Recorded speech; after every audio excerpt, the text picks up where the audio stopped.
non era stata ancora inventata la PlayStation, né riuscivamo a fare altro di alternativo.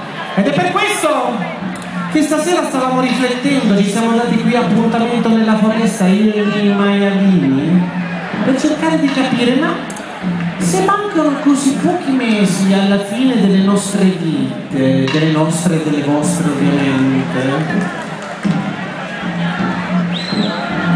perché fare cose noiose come alzarsi presto e andare a lavorare? Fare la fila alla posta, andare nei supermercati, nei centri commerciali. Non potremmo fare qualcosa di più eccitante, di più appagante dal punto di vista dei sensi? Solo che non ho idea di cosa potremmo fare. Io sì. Tu sì? Sì. Ah, e sentiamo, cos'è che potremmo fare in questi mesi che ci separano dalla morte certa? Posso dirlo? Certo. Facciamo una festa!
Accidenti.